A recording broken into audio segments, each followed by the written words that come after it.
So today I want to show a new way of exposing some data from our database into the final confirmation page so that it's easy to pick that up into tracking code.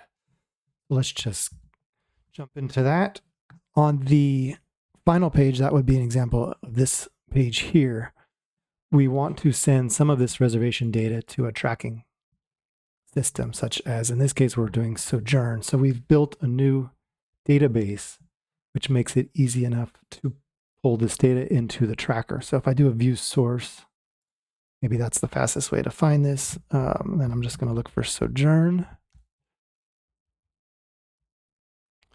So here's the tracking code from Sojern. And what we're doing is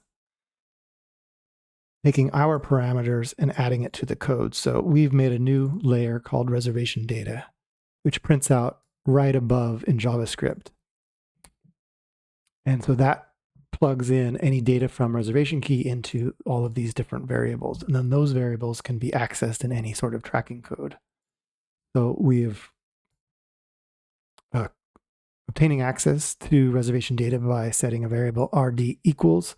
And then all you have to do is to rd dot, or it could be anything, data dot, or reservation data dot check-in. And then that would replace this with the check-in data when it actually runs. So to see how that looks and how you set it up, you just need to go into your reservation page settings. Under settings 2, just add your tracking code. It could be Google Analytics or whatever. And usually these codes need or could use, especially if you're using, forget what it's called, but I think it's tracking, conversion tracking. They want information from the reservation system. So here we've plugged all of that data in.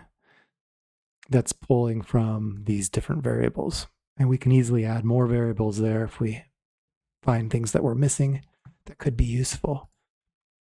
And then that's really all there is to it. So once this is set up, just save it, and then the tracking code is added automatically to the HTML in the end of the head section, right? And then our data layer now is right on top of that, so it's easy to access. This also could be added under website messages. So if you want it to show up on the request confirmation page, the final website message, it would be added to the request confirmation. But it's probably simpler and cleaner just to keep it right in our tracking code field that we specifically set up for this, which is, like I say, under settings 2.